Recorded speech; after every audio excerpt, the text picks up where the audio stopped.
yeah, yeah, yeah, oh, yeah,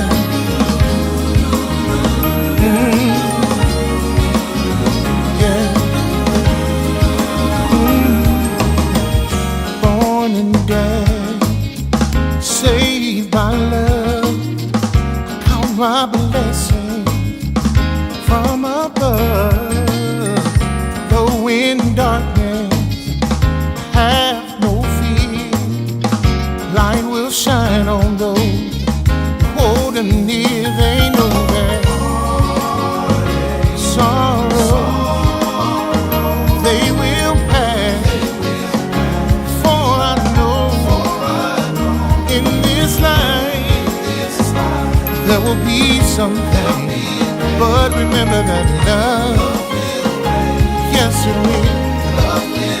Love will reign. Yeah. Love will reign. Love will reign. Yeah. Love will reign. In my heart, I believe it. Love will reign. Love will reign. Oh, yeah. Love will reign. Yeah. Have a vision, it's clear and plain. People live and laugh, smiling again. Oh, see the children, they know no pain. Far from pressure, stress and strain. Oh, sorrow, they will pass. For I know in this life there's gonna be some pain. But remember that love, yes it will. I know. Yeah. Love will reign. Love will reign. Gotta believe it. Love will reign. In my heart, I truly believe. Love will reign. Sun will shine again. And love, love will reign. I can hardly wait. When the light of love shines on us, we'll all be together. There'll be peace, peace, sweet peace. There'll be peace, happiness and joy forever.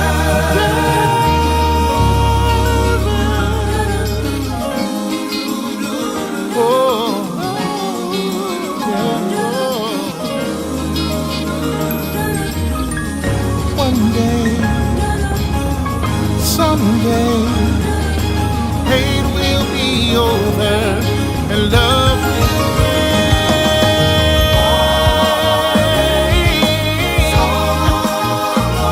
They won't last, for I know in this life there's gonna be some pain.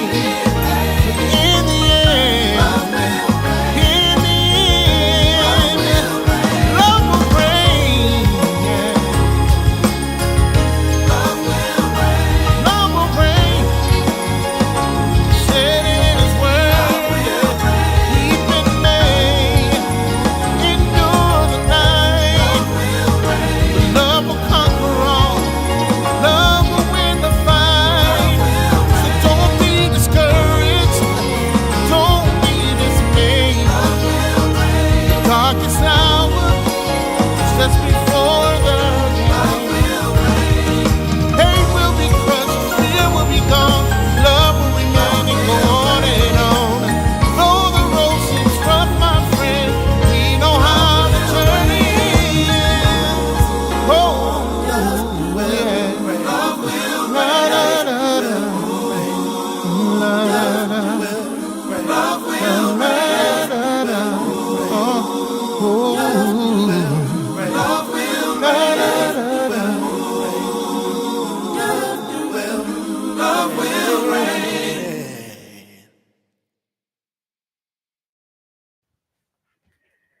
Love will reign. And I am live on Love and Stuff Live this Tuesday evening at 8:30 p.m. Eastern Standard Time. I'm looking around at different screens because I'm live not only via Restream on Facebook Live, but I'm also on TikTok Live, on Instagram Live, YouTube events, Twitter, Twitch, and I feel like I'm forgetting one. I'm so sorry, whoever I didn't name. I said Twitter, Twitch, YouTube, Facebook, Instagram, TikTok. I think that's right. I feel like I'm missing one, but I'm live on all these platforms and I appreciate you joining me here live. So whether you're watching me on TikTok or YouTube events or Twitch TV or Facebook Live and all of the love groups that they're attached, click share right now. Chat 5 of your closest Facebook friends, 5 of your more popular ones, subscribers on YouTube, followers on TikTok, you name it, wherever you are, click share right now. Click that share button right now. Click share right now and tag somebody. Don't just share it, don't just repost it, which I appreciate that, but tag your groups. Tag those people who you know have been in or are in a blended family situation. So I see Roberto and Amari and I am Danielle and Stephen Foster, Brown Sugar, and others that are on TikTok. Those of you that are joining on Instagram, drop in the comments and just say hello wherever you are around the world. I appreciate it, and I will respond to your comments because it means the world to me that you've taken some time out on a Tuesday night to visit with me. As you can see, I'm going January shadow, and I'm excited to be here. I wanted to share in this topic because have been so many conversations that I've been involved in. One in particular where there was a runaway situation in a blended family. And I will not share the details of that because there are ongoing circumstances surrounding that. But I did want to broach this topic about blended families. And if you've watched Love and Stuff over some time, you know I'm a pretty big fan or aficionado, if you will, of Gary Chapman's work on the languages of love, on the languages of love in the workplace, on the languages of apology. And he also has a book out relative to how to use those languages for blended families, which I think is important. And so if you're part of a blended family or came out of a blended family, drop in the comments and say blended. Drop in the comments and say bonus, because sometimes we call them our bonus family, right? Whatever it is that you call them, I want you to drop it in the comments and say, I'm a part of that family. And why not take this moment just to click share as we talk a little bit more about blended families and hopefully give you some tips on how you might utilize Gary Chapman's language of love in that blended family. You know, all year long, our mantra is love.more.2024. We're intentional about increasing the amount of love in the world. And we could all use more love in our families, more love in our homes, more love everywhere. If you agree with that, give me a like or love that we need more love. See, there are folks on TikTok that are agreeing, folks on YouTube, folks on Facebook, Andrew Crawford, Elaine, Red. Oh, great to see you. Haven't seen you. Happy New Year. To all of you, I hope you will click share, tag 5 of your closest friends, connections, followers, subscribers across all of the platforms of Twitter, Twitch, YouTube events, Facebook, Instagram, TikTok. We would love for you to click share and tag someone to join us in this conversation around blended families. Loving and love is what heals our souls and gives us confidence, gives us identity, gives us passion, gives us a sense of meaning, and it gives us the energy to charge and change the world. Love is what reveals us, it affirms us, it values us, it forgives us, and it redeems us. It connects us to He who first loved us and who empowers us to extend His love, God's love, to others. Love and loving result in a compassionate society or community that reaches across social, racial, political, economic, national lines, and unites and unifies people. It builds bridges of mercy, bridges of grace that traverse territorial divides, whether those are political or familial, and it connects the hearts of people. So, of course, this is what I want, right? And probably what you want. And those members of the blended family, particularly your children, however, just might not share in my need or your need for the same degree of love, right?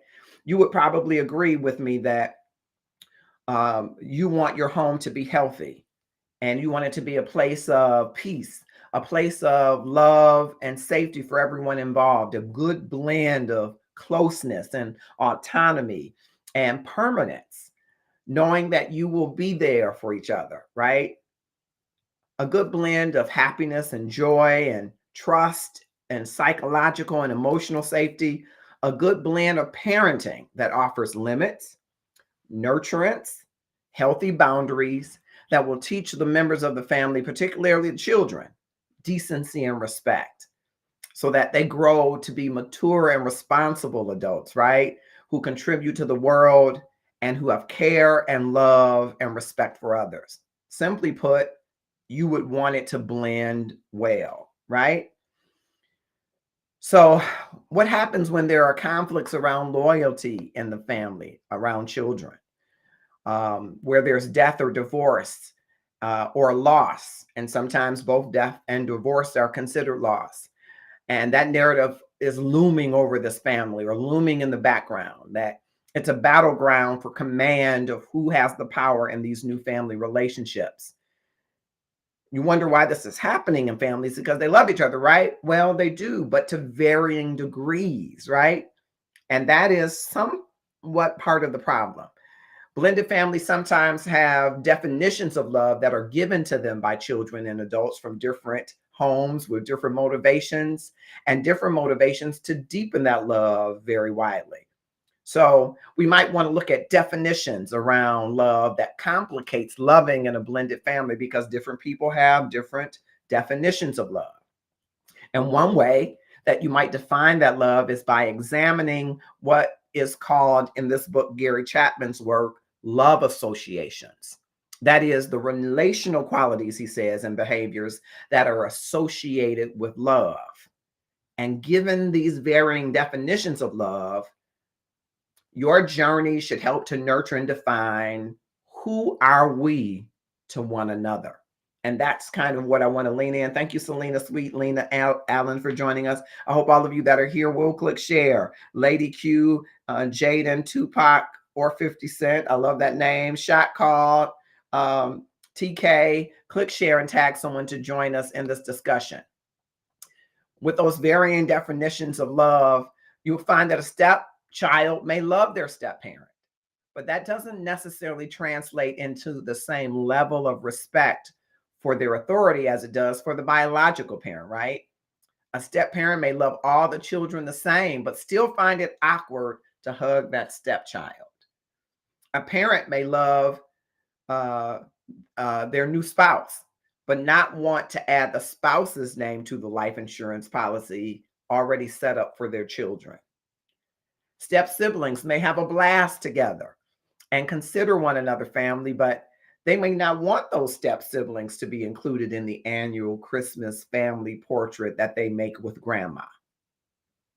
And step grandparents who love all the grandchildren equally may find themselves more willing to babysit if the biological grandchildren are there.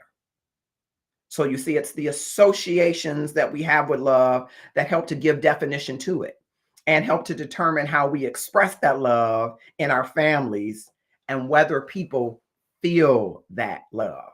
The reality is there are insiders and outsiders. And sometimes step parents are in these fractured families chasing for approval instead of finding ways to love. It's a way of leaning on each other. A leaning on each other type of love is what Gary Chapman calls it. And you have to find out who they are, who this land of us is before we say this is us. Because instead of it being a destination, rather, it's more a journey.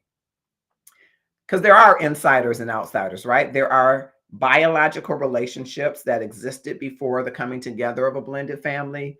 And there are relationships that are on the outside of that, right? So you have insiders and outsiders searching for this familyness, Gary Chapman says.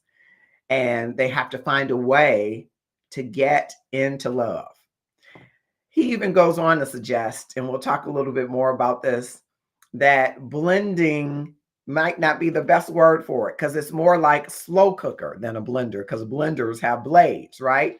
It's loving with wisdom to soften the hearts. He gives the analogy of the carrots that are rigid and firm on the outside. Once they're in the roux, they begin to soften. They begin to blend in and bring their unique flavor to the stew or to whatever is brewing or cooking in the crock pot. Doesn't that sound delicious?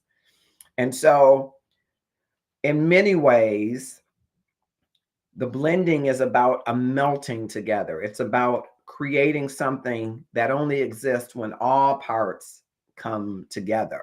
And so we want to talk a little bit about that and talk a little bit about the languages of love tonight and understanding love language in blended families. This is love and stuff. And I hope that you will click share and tag someone to join us right now, whether you're watching on Instagram, YouTube, events, TikTok, Twitter, Twitch, Facebook, wherever you're watching. And I hope that you will enjoy enough to share this with someone else.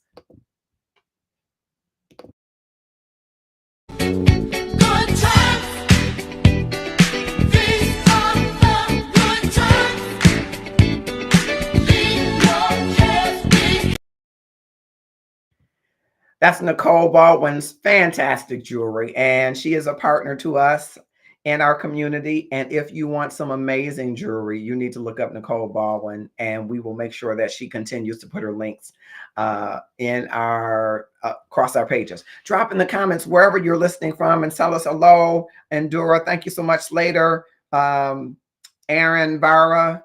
Thank you so much, Aaron. Oh, click share. That's one of the, he says, I hope you get everything in life you've ever wanted or asked for. Thank you so much. I hope you click share, and that'll be one of the things I want right now. Click share and tag someone to join us right here, wherever you are across the platforms. We appreciate you for being here. We're talking about blended families, and we're talking from the lens of Gary Chapman's work on blended families in his new book, Understanding Love Languages and Blended Families. I would tell you to go ahead and get it. It is a great book. It is built upon the premise of love language, building love together in blended families. 5 Love Languages is the name of the book. It is a great book, and I will just share a brief excerpt from his book that I think you will enjoy. He has a number of wonderful examples in here, but I wanted to just share a piece of one, which I think is important to how a blended family, this definition about love associations and how it is important to a blended family. First, let's consider how different definitions of love complicate loving in a blended family, he writes. One way to define love is by examining what we call love associations, that is, the relational qualities or behaviors associated with love. A stepchild may love their step-parent, I shared earlier, but that does not necessarily translate into the same level of respect for their authority as it does with the biological family, parent rather. You see, it is the associations of love that help give definition to it and determine how to express love in families. The problem starts when the definitions of love between adults and children collide, he writes, for not letting that stepdad in the daughter's heart or the husband pushing the daughter out of his. It goes on to talk about this definition of insiders and outsiders. Definitions of love also differ among biological family members, what we often refer to as insiders, and step family members, outsiders. In this example, Kate and Kayla have always been together, mother and daughter, and Kate understands when to take her daughter's sarcasm as disrespectful. She understands her daughter's moods and when something else is behind her sharp tone. These things are clear to insiders, and more importantly, they don't doubt whether they are loved during their worst moments. Chris, who is the husband, is an outsider to all of this, and he's in a much more fragile place. He is learning to read his stepdaughter's emotional cues, but even when he can look past her outward behavior, he still sees it as disrespect. And with it, the fear that love between the two of them might not develop or mature. Further, if love between them is strained, he is aware that other relationships, like between step siblings, will likely be affected. And I think that is so important that you understand that the parent, the step parent, might feel at a disadvantage, right? Because he or she is trying to carefully balance this love with getting and garnering the respect. All right. I'd love to hear from you in the comments, to hear your thoughts, your sentiments. If you're from a blended family, if you know of a blended family that is struggling to blend, Gary Chapman's book, I think I recommend it to you to help you utilize the 5 love languages, which I think are a brilliant approach to understanding and deepening love, understanding someone's love language and understanding yours, which I think is very important, and deepening that love language. So click share and tag someone to join us in this conversation, which I think is a really, really important one, right? Just to go back for those of you who may not be familiar with Gary Chapman's language of love, and he's applied it to the workplace, he's applied it to apologies, a number of different applications, and now to blended families among those. So there are 5 different languages of love. I want you to drop in the comments when you identify with one. And if you get the book, it helps you to understand what your primary love language is and your secondary. Some people have a hybrid or a blend of some of these love languages. And so I want to just see if this resonates with you. Words of affirmation is one of them. So you like to hear words of affirmation. Oh, you're good. Oh, you look good. Oh, you're smart. Oh, you're kind. You feel loved. You feel appreciated when you get words of affirmation. Okay. You receive those words. Thank you for doing that. I really appreciate that. Those are words of affirmation. That's number one. Anybody that has words of affirmation. Okay. All right. Michael Flanoy, happy belated birthday, who is here, part of our Love and Stuff community. He says, touch. I'm coming to that one. The second one, he says, is quality time. When you like to spend time with the person, that's your way of feeling love or being in love. When they spend time with you, they set out time in their schedule. They cancel an appointment. They rearrange their hair appointment, ladies. You rearrange your pedicure. Fellas, you say, I'm going to pass on this game and just spend time with her. That quality time, there are some people that is their primary love language, right? Some are receiving gifts, which, by the way, I should tell you, my primary is quality time. And I have struggled with that lifelong, being the baby of the family and with my friends, because I've had friends who will move around the world. They're very free spirited. And so sometimes they're not in the same locale as me. So their time is very important to me. And things like them not coming or honoring the time or coming to an appointment on time for my friends. Those are things that are in my love language. That's kind of how I'm wired as my primary. The third one is receiving gifts. Some people don't tell me that you like me. Show me. Buy me the Gucci. Buy me the Louis. Buy me. Give me some money. Give me a car. Some people like receiving gifts. If that's you, drop it in the comments, whether you're on whichever platform, if you're on TikTok, YouTube events, Facebook, Twitch, Twitter, Instagram, drop it in the comments. All right. Some people say that some people's love language are acts of service.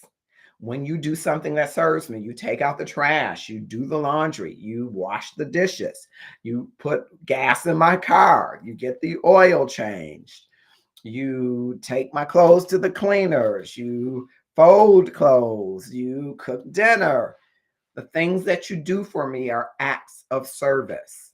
Some people are really feel really loved by acts of service that are done for them. And to Michael Flanoy's point, physical touch. Some people like to be touched. That is my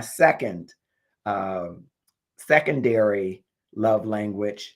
though I think it kind of ties along with acts of service. Physical touch is important to me. Someone that loves me is going to touch me, hug me, kiss me, shake my hand, pat me on the back, let me know that they're there. That physical touch presence is important to me. Okay. And so I want you to drop in the comments, haven't heard that, just like Mike, what are your love languages? It's important.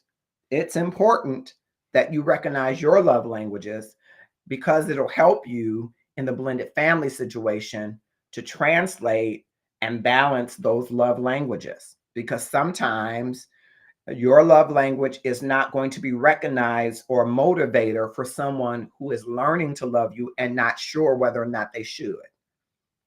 And so you have to be flexible with someone who is negotiating whether or not they're giving themselves permission to love you, because there might be some guilt present, guilt connected to the other parent, right? Whether that parent is living or deceased. They may feel guilty loving another dad, loving another mom when there's another mom present or there was another mom present, right? And so that's difficult for them. Hey, Sean Coney, all right, drop in the comments what's your love languages. It's words of affirmation, quality time, receiving gifts, acts of service, or physical touch. What is your love language? Don't pet me, just rub on me, baby. There you go. Come on, Rob. Yes, I'm a touch though. Physical touch is my secondary. My primary is quality time. If you love me, you want to spend time with me. You want to set aside some of your time because time is precious. And I think it's even more so precious the number of people that I have experienced as a loss in life. So you don't know how long you're going to have people, right? And so I'm looking at different cameras because I got different cameras going. TikTok's on a different platform system than we are the rest of us. We're going to get y'all there as soon as you get me up to where I need to be. But drop in the comments, what is your love language? Hey, Tiffany, congratulations on your job and education. I want to have you on because this year is love.more.2024. And I want to talk to you because I want to talk to you about educators. I think it's an important part. Quality time, physical touch. Okay, Sean, you Bishop, Apostle. I don't know what your title is these days, but you got the same. I am quality time first and physical touch. Acts of service is your love language. And Tiffany, what would you say is your secondary one? You know, there is words of affirmation, quality time, receiving gifts, acts of service, or physical touch. I love, okay, I'm going to put a pin in that, Tiffany. Thank you so much.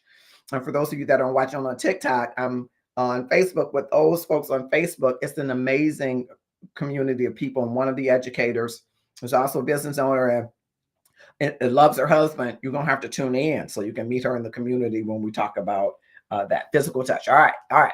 Yep, physical touch is a big one, I think. And you can almost feel like you're starving if someone doesn't touch you, if it's your primary. I've even heard that sentiment. All right, Tiffany, you like Michael from Noah. Now, Tiffany's married Mike, so you can't rub on her. But y'all both saying rub on me. I'm saying touch me. I'm going to take the clean version. But rub on me, touch me, kiss me, caress me, nibble on my ear, but touch me to let me know you're there. That's my physical touch. Right? Okay. So applying this to blended families, in Gary Chapman's works, he's talking about because each family has a unique way of giving and receiving love, understanding your love language versus theirs is so key, because in a blended family, and we talked earlier about not like a blender that has blades, but a blending that has a crock pot where the carrots get soft, right? Yes, sit close for body heat. Yes. In a blended family, love languages take on a new dimension because everybody is not yet committed to wanting necessarily to love you in the way that you would think that they might, right? Because there are so many factors. Sometimes it is the layer of the absence of that parent. That parent might be deceased, or that parent might be, as a part of a divorce, estranged. So there could be a certain amount of guilt in allowing someone else in that space tough to navigate, right? So you cannot, in that blended situation, expect that that person or persons are going to immediately recognize your need for your love language until there is some trust there, some emotional safety. So you have to be agile, you have to be nimble when there's a blended family, even though you're giving love, which might be their primary love language, and you have to find out their primary love language. Their love language back to you may not automatically translate into what you're expecting, which, and sometimes where there's a parent, you're expecting it to automatically translate into respect for the step parent's authority, right? And that affection that you give to them might look and feel differently than what you might give to a biological child or biological parent. And so you're going to have to be flexible there to not be easily offended when you like physical touch and you have a child, a stepchild, who is not yet comfortable with touching you. Okay? So you just have to be agile, and you have to teach them to be agile and show them that you're willing to be patient as they develop an emotional safety with you. Okay? And these are nuances that you have to respect and recognize to build a strong, loving relationship. And it is just the learning, it's the interacting, it's the understanding the needs and having communication around them before you put hard, fast definition around the unity of the parents. The uniting of the parents together is a sign that they intend to unify, but the language around rules and responsibilities and boundaries should come second to recognizing and respecting the nuances of love languages. Okay? Tiffany says, this is so true. We are a blended family. I've learned that you love people how they want to be loved and not how we think they should be loved. And that's hard because it may feel like they are ungrateful until you understand. Excellent. Wonderfully said. Excellent. I wish I had you on. Excellent. Because the part of that that's really, really excellent is we should be loving people how they want to be loved anyway. But we got to also remember the second part where you say it might feel like they're ungrateful. It's because they haven't been fully convinced that they should have permission to love you, that they should be loving you. It might almost feel like to them that they're betraying that other parent. And depending on, Gary Chapman describes it as the ocean, that there are sharks right beneath the ocean. Sometimes there's an ex who is not on board with them having another mother or father. They could feel loyalty to that parent because of the biological connection, but nothing else. That parent might not even be the best parent, but because of the biological connection, there is one more reason for them not to fully allow themselves to be given to loving you or open to you loving them. And you have to respect and recognize these nuances before you set rules, before you lay down the law, before the two parents say, this is how we're going to parent, this is what we're going to do. You have to first respect and recognize. You got to be curious about their language of love and how you best serve that. All right. And before we go to the next part, I want to talk about a little bit navigating, excuse me, blended family dynamics. Excuse me. We talked a little bit earlier about insiders and outsiders. I want to talk a little bit about when we come back, if you step on someone's love language. So it's something to having to navigate this love language in a blended family dynamic. And sometimes you could step on someone's love language and violate their heart, Gary Chapman says. So I want you to tune in to that. We're going to take a quick break. We're live here on Love and Stuff, and I want to tell you a little bit about Christina. Christina is a member of our Love and Stuff community, and she has a company called Powerful Money Tools, LLC. And in alignment with our thoughts on love.more.2024, one of the ways that you should be loving yourself and your family is to work to get your financial and infrastructure financial in order, right? And so she will be here with us the last of the month to talk to you about loving yourself from a financial perspective to ensure that you have what you need for today and have what you need for tomorrow. This is Christina Smith, and she is the owner of Powerful Money Tools, LLC. Welcome to Powerful Money Tools LLC. At Powerful Money Tools, we are here to prepare for your future. We want to talk about financial freedom.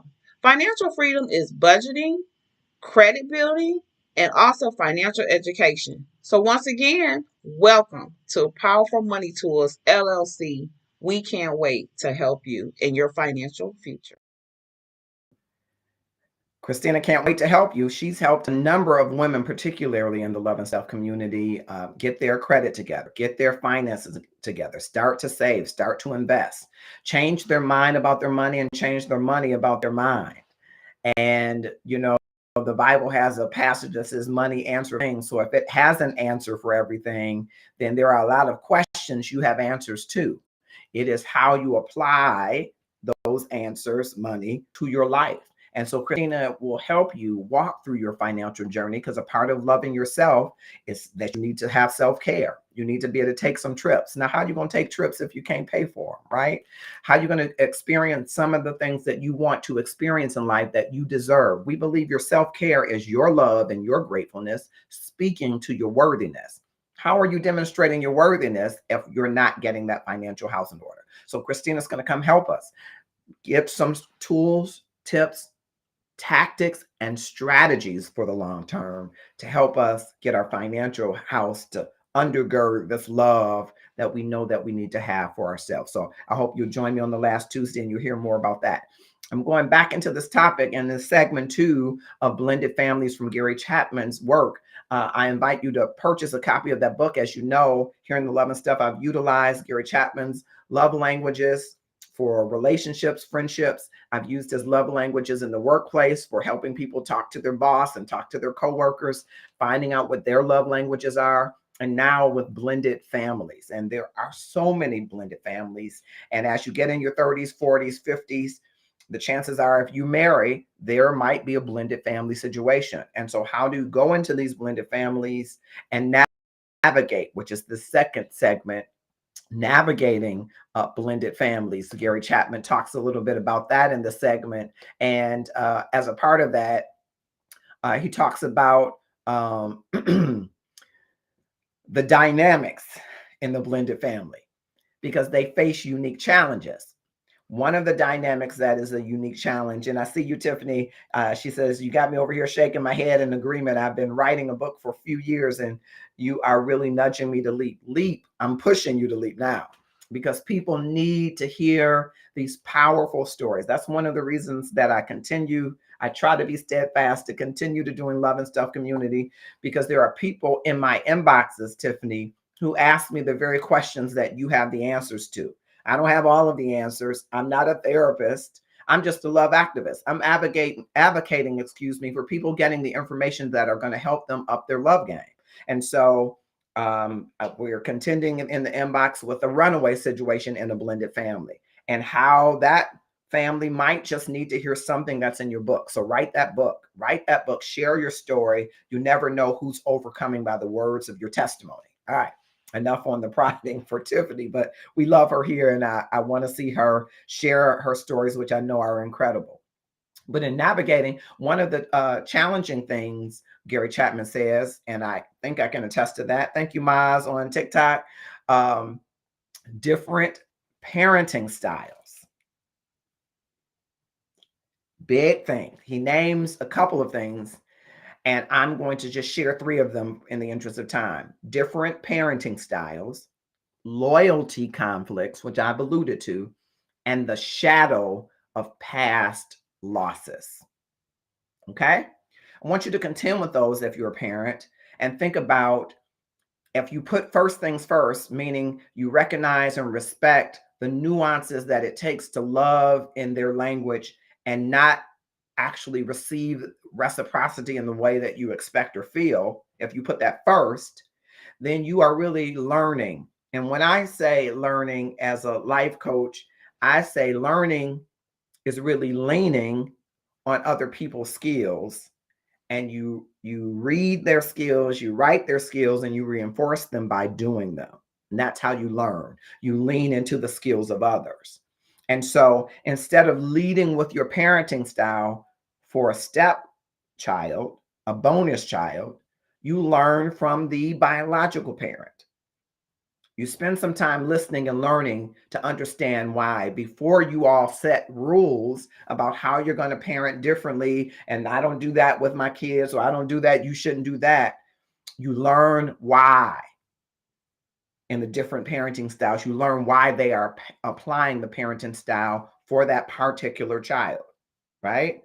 Before you say, because it creates disunity when you have different parenting styles that you insist have to be enforced or have to be accepted.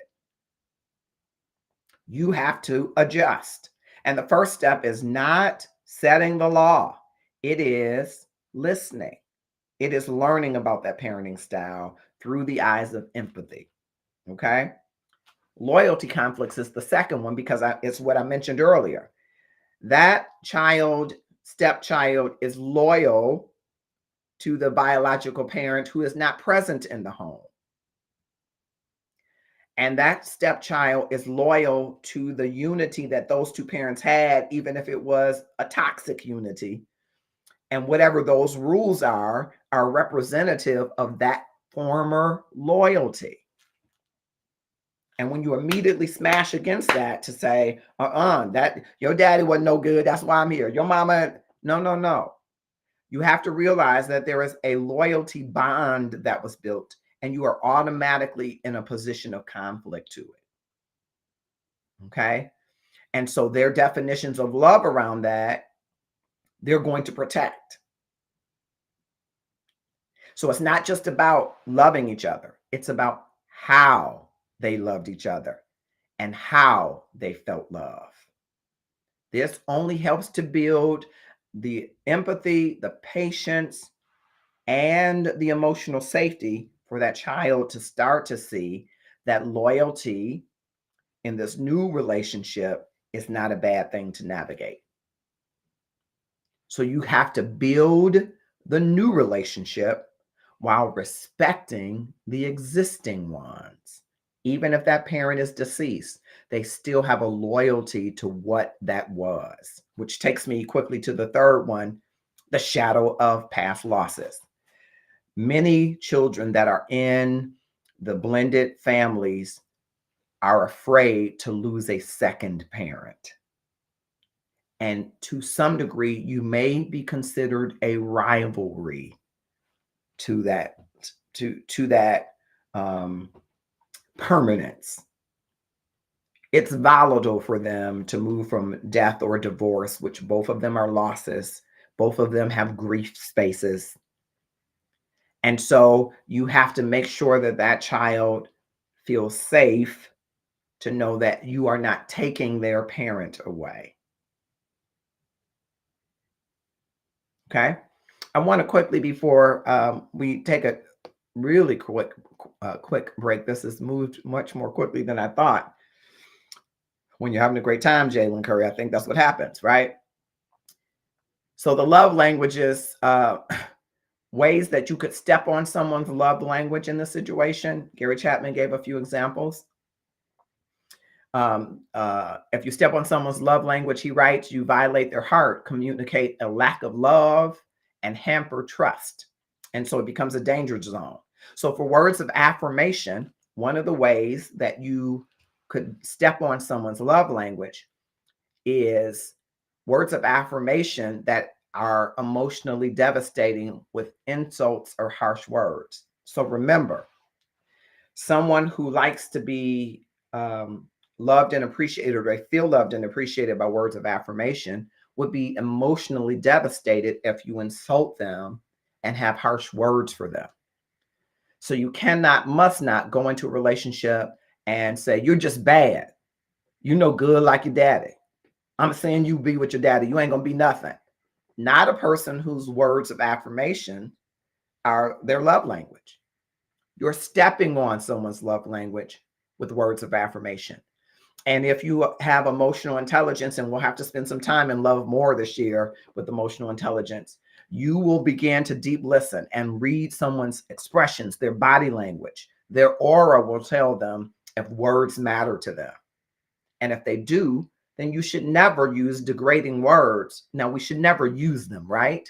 But you should be especially careful if you know that someone's love language, especially a child, a stepchild, even an adult stepchild. If you know that words of affirmation is their love language, you cannot afford to insult them and use harsh words. Okay? If you know that quality time, I'm the poster child, right? If you know that quality time is a person's love language, you can hurt them by half-hearted or distracted listening, which is something I don't like. Don't pretend like you're listening to me, or repeatedly postponing the promised time together. That's stepping on someone's love language. Okay. So if you have a stepchild, a bonus sibling, a bonus anything in the context of blended families, and of course, this should be true for anybody, but especially when you are trying to allow someone to open their heart to love you, right? And their heart has been somewhat injured by the separation of the biological parent, be it through divorce, be it through separation, be it through death. You don't want to step on their love language by not living up to postponing or canceling your appointments for promised time one-on-one, or by half-hearted or distracted listening. You're on the phone while they're talking to you, or while you should be talking to them. You're having dinner at the restaurant and you just texting away and laughing at what's happening on TikTok. That is painful for someone's language of love is, whose language of love rather is quality time. Okay. A gifts person can be hurt by a forgotten birthday or anniversary or graduation or recital, or they could be left feeling empty when there are tangible tokens of that love. You know, in one case, Gary Chapman talks about a stepfather who doesn't want to give his biological kid a present because the stepson might think some kind of way that he loved him more. And Gary Chapman's point is, what is the love language of the stepson? Because maybe the love language of the stepson is the same thing and you need two gifts.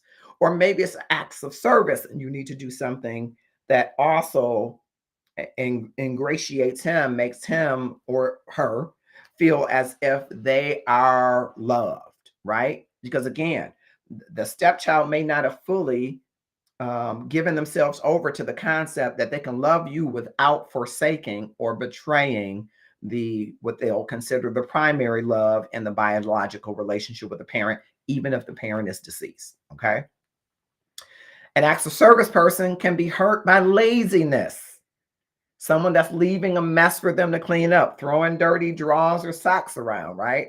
You don't want to do that for children, and pick my stuff up, right? Or forgotten promises to help. You were going to help me fix this. You were going to help me take out the trash because there are extra bags, right? That is a way that could hurt someone whose love language is acts of service. And for a physical touch person, which is my secondary language, a slap, a punch, a hit, or any kind of physical abuse or neglect can cause extreme emotional pain. Now, you would think, well, no, that's not something you're supposed to do anyway, but it will be that much more exacerbated by someone whose primary love language is physical touch. Okay, so very important for you to realize that in that segment 2. I'm going to move fast because we got 4 minutes left, and I think I'm going to have to do a part 2. Kaylin Simone on TikTok says, my boyfriend is such a neat freak and I'm not really good with keeping tidy 24/7. So true. Yes. So if he is a neat freak, I tell you one thing that you might do. You might not be, pristine. I am the type of person, I like things neat, but I like other people to clean them. Shh, don't tell anybody I said that. I'll hire somebody to clean them. But if you're with someone, your boyfriend, you say, is, a neat freak, if you find 2 times in the week, or maybe 4 times in the month, once a week, where he got that special area that he will clean twice. My dad was that way. He was in the Army, and boy, was it hard. I think he would say it was hard with me living with him, but he would clean almost every day. I can't imagine scrubbing the baseboards, except my dad being alive. Now that he's deceased, I can't bring myself to do it. But he's the kind of person that scrubbed the baseboards, and he very, very neat clean. If you decide once a week that you're going to get the area that he keeps most pristine and you help make it pristine, you will watch him turn around. And then ask him, what is this to your liking? And he said, oh, well, you could have did this. I said, come on, let's do it together. Show me what you want. You're going to win him in a way. I promise you're going to come back and thank me. So I work on being tidier, making sure it's cleaner for him when he comes. Yeah, that's what you need to do, because that's important for him. Oh, people are trying to now. Okay, some people are trying to join me live. I don't think they really mean it. They don't really mean it. Who invited to go live? Because I'm live on two things. Okay, so don't come live because I'm live on two things. Okay. Never looked at the perspective of her and his love language, so that helps. Yep. We all have a love language. I am, even though it's my secondary, Kai, and my secondary, and I'm a little off topic, I'm sorry. My secondary love language, if you say that you love me and you never touch me, I think something's wrong. And I feel starved. And because I'm a foodie, you don't ever want to starve me. You got to touch me. You can't just say, oh, I love you. No, you got to touch me. You got to kiss me. You got to rub my head. You got to hold my hand. I'll stop there and keep it at PG-13, right? But you got to do something to show me that you love me, or I will feel neglected over a period of time. I'll feel neglected. And everybody has a love language, and everybody has a responsibility to recognize your own language, to give empathy to other situations. How would you feel if you didn't get your primary love language satisfied? The other person would feel the same way with theirs. Okay. Effective communication and conflict resolution. I don't want to breeze through that one, so that might have to be the entire show. I might have to bring Tiffany on for that one.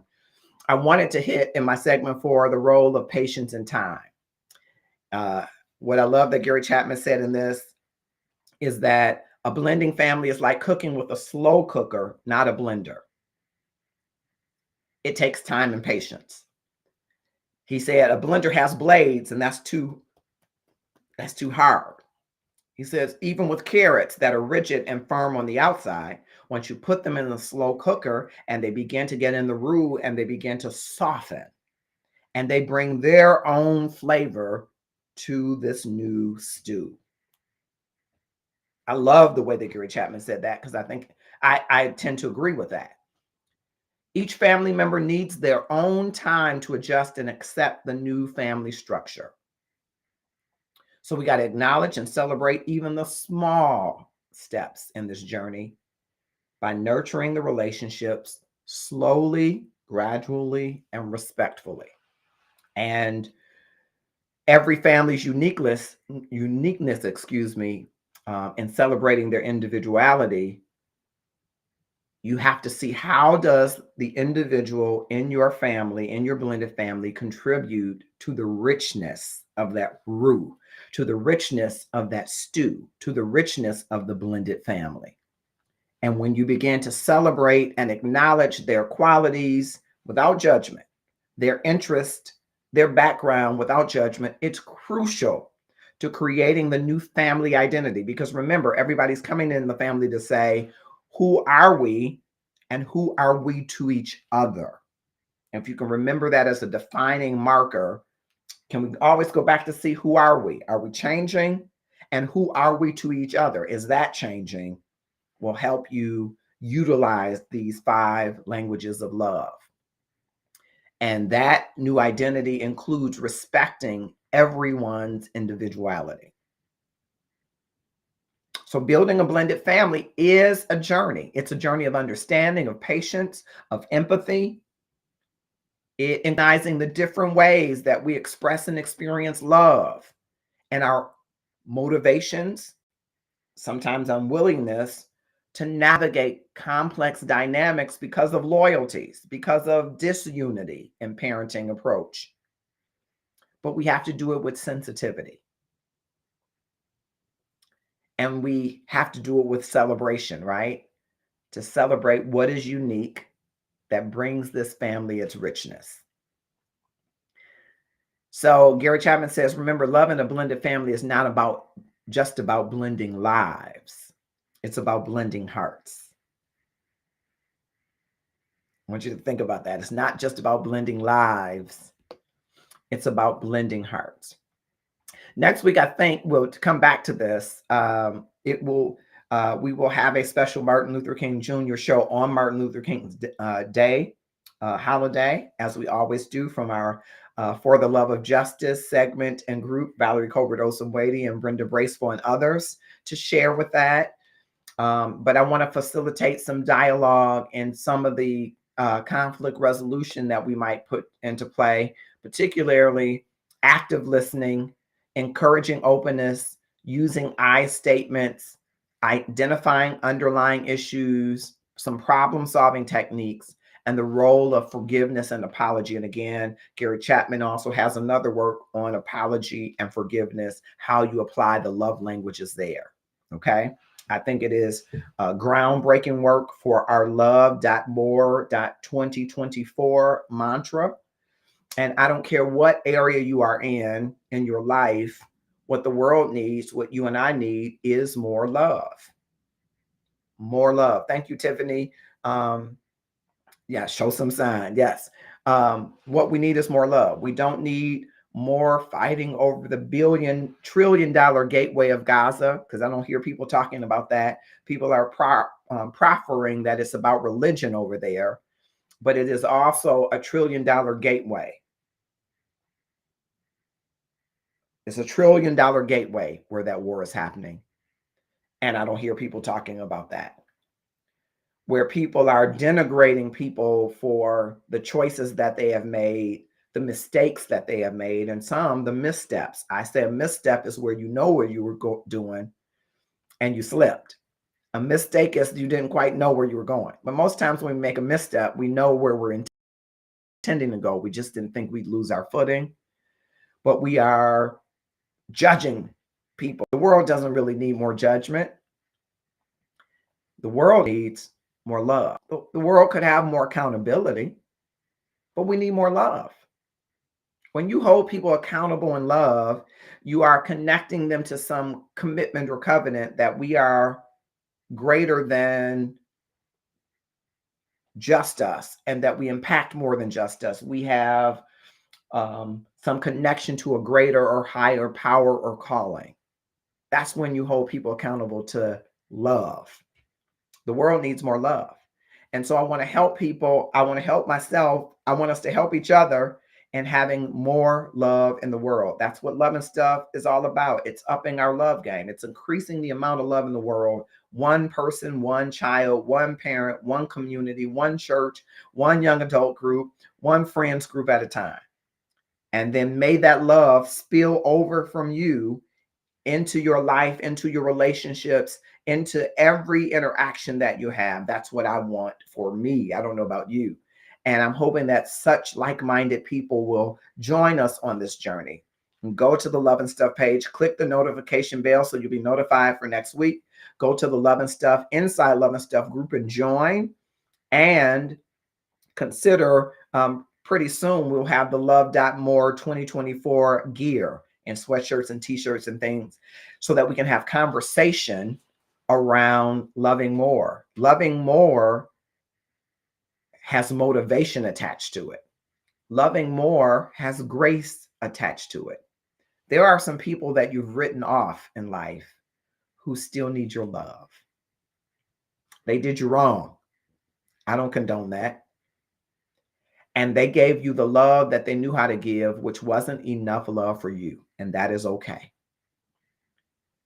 But how do we love those people who have wronged us and set healthy boundaries so that they don't offend us again? Doesn't mean you stop loving them. You might need to love them more. You might need to love your children more. You know, sometimes we say, I love all y'all the same. Well, no. Because each of them requires different things because they have different love language. You might be able to love more with quality time. Gary Chapman in the book, and I'm 6 minutes over, I apologize. Gary Chapman in the book talks about a husband who was pulling his wife away from the children because he knows she loves quality time. And she was conflicted because I'm being pulled in this direction, but now it feels like I'm choosing my husband over my children, and my children need quality time. So what the husband had to do was adjust and say, okay, here's a new boundary. I'm gonna give up 30 minutes of that quality time that I know you need, where I would rub your feet and pat your back, or rub me, as Tiffany and Michael said separately. I'm gonna give you 30 more minutes with them each night, and then I will double back, and then we can have our time. That is him being agile to say the needs of our blended family is changing. And so that those kids feel a sense of permanence with their biological parent, I don't want them to be at war with me about who gets more of my wife's time or mommy's time. We can adjust so that everybody is whole in the way in which they feel love. And we all need that. We all need our person who's willing to adjust to meet our needs in our language of love. And what I'm saying more broadly is that everybody needs to be that for more people. And that's how we love more. That's one of the ways we love more. Intentionally this year, inside Love and Stuff, which is the group that's all about self-care, taking our journey to the next level in self-care, which is, we believe, your love and your gratefulness speaking to your worthiness. That's what we think self-care is. Self-love is the neglected love. Now, I will say our love for God is the forsaken love. Oftentimes, we are just not aligned with how we should be loving God, right? Because he says, love me with everything you got, right? Your mind, body, soul, and your neighbor as yourself. So how can we really love our neighbors if we're not loving ourselves? The self-love I offer is the neglected love that we give to everybody else and everything else, instead of ensuring that we're taking care of ourselves and loving ourselves as worthy beings that God put in this earth school to learn a lesson, give a lesson, facilitate a lesson, be a lesson. We have to do more about loving ourselves. And when you are loving yourself, boy, does the love that you give to your enemies and friends and coworkers and community, doesn't that change? What if you and I committed to loving ourselves more and only loving people out of that love and growth spurt of loving ourselves more? What would our love relationships be like? So that's what we hope to explore this year, and our mantra, love.more.2024. It's all about love. I've always thought it was. I still think it is. And I still am just one imperfect person trying to share it, trying to trumpet it so that we all get better at it. I think our world will be in much better shape if we spend more time strategically improving, enhancing our love game. And that's why our hashtag is Up Our Love Game. I appreciate it. I'm 10 minutes over. I hope that you've enjoyed it. I hope you'll do two things for me. One, click share, whether you are on TikTok, YouTube events, Twitch TV, Instagram, Twitter, or here on Facebook from where we're emanating, in any of the love groups that we're connected to. Click share. Tag 5 of your friends, subscribers, followers, and tag somebody in this conversation who is in a blended family, because this is important to love more in a blended family. Okay, that's number one. Then number two, I'd love for you to go to the Facebook Love and Stuff page, click on the notification bell, which will notify you whenever we're going live, so that you can stay in tune with what we're doing. And again, we're going to come back next week with a part 2 of this Nurturing Love and Blended Families from Gary Chapman's work. I hope you will join me. I hope this has been worth your hour and 11 minutes of time. And I'm Marcus Holmes. I'm just the love activist. And what that only means is that I'm advocating for better love for you and me in our relationships with each other, with parents, with children, with siblings, with husband, wife, boo and bae, with cousin them, with coworkers, acquaintances, and friends. Because the better your relationships are in love, the better you will experience love, and the better you will love the life that you are living. I want to just end to remind you that there is a book available called The Gratefulness Journey Every Day, if it will let me share it. I don't know, share it. The Gratefulness Journey Every Day. What are you doing in the next 30 days to transform your life is available. And I want to just share that from the lips of MJ from Shires of Sunset. And I hope that you will consider purchasing this book and the practice of gratefulness. It is a part of my personal experience after having lost both parents, 3 of my 4 siblings, best friend. It tells you a part about that journey and how I came to this practice of gratefulness as a result of that. So I appreciate your being here. And here is MJ from Shires of Sunset. Marcus, I want to congratulate you on Love and Stuff. I really want you to know that staying grateful and understanding the power of what it is to be operating out of a space of abundance and gratitude is the most important part of every journey of every day. So Marcus June, congratulations on this book. It's on Amazon now. That makes me so proud of you and your family and me and my family, and every single person around us gets it. So good on you for bringing it into the hands and the laps and the Kindles of all the people. Okay, so we're gonna check it out. Can't wait to learn more. I'm so grateful and thankful for MJ from Shires of Sunset for doing that for us. Her husband, if you may have watched Shires of Sunset, which was on Bravo for many seasons, was contending with anger management. As a part of his anger management therapy, he utilized the practice of gratefulness. And so if you are frustrated, if you are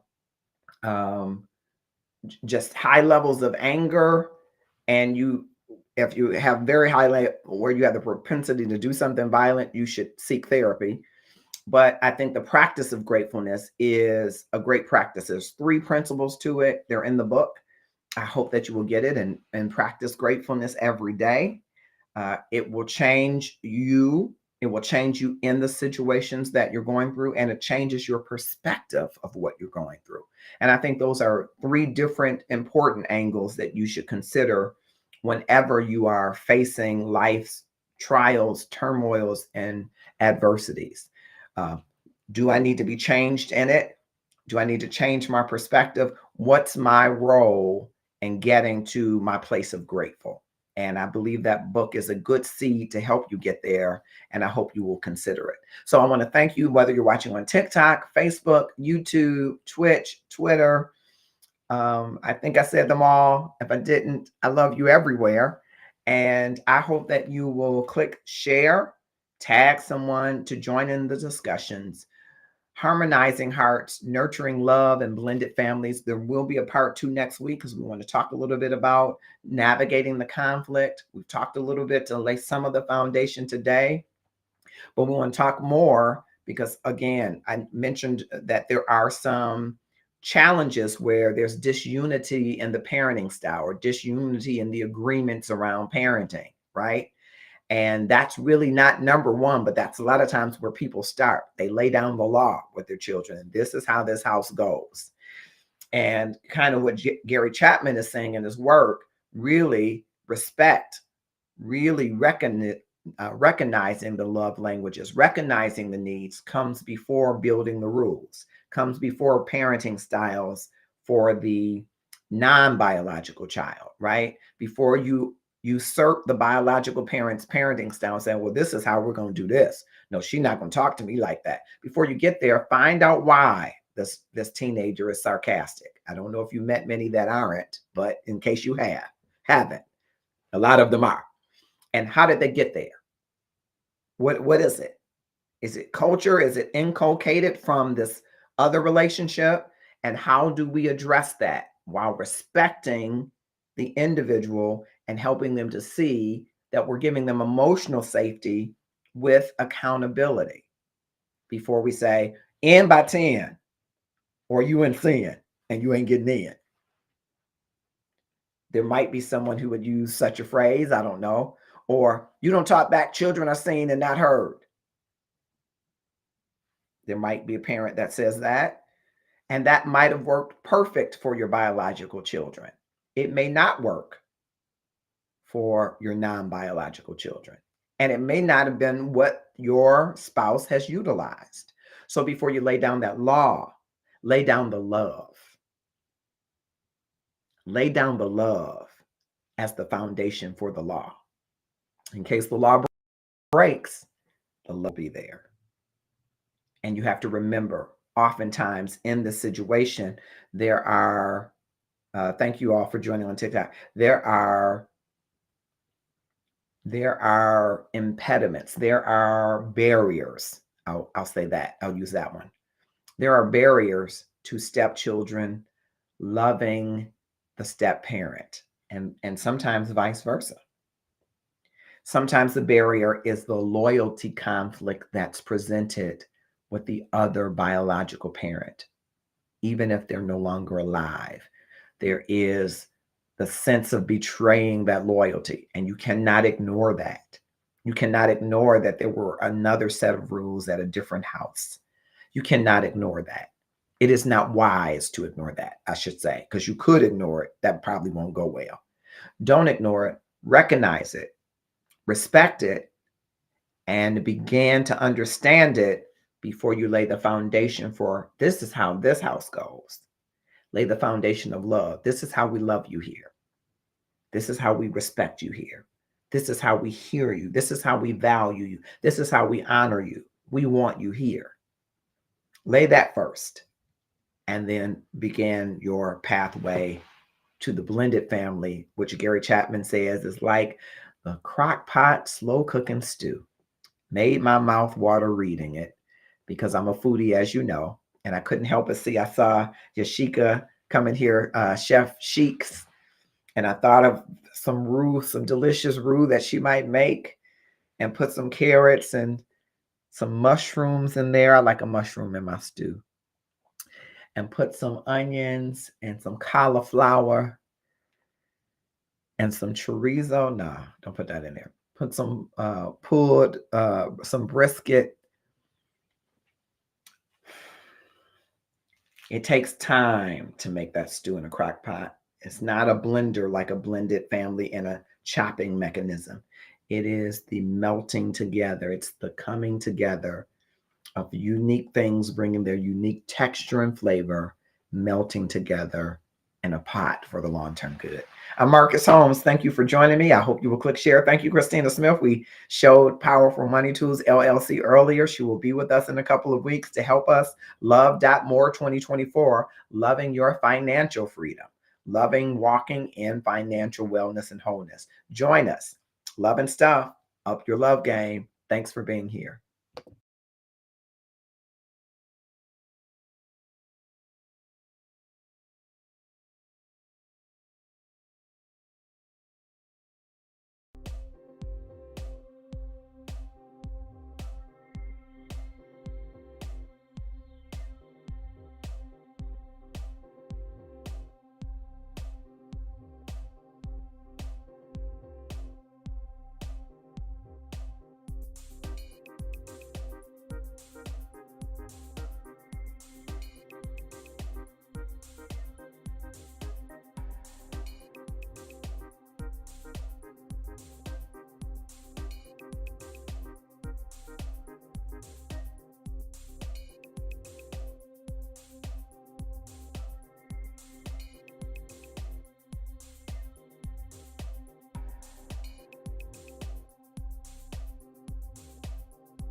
yeah, yeah, yeah.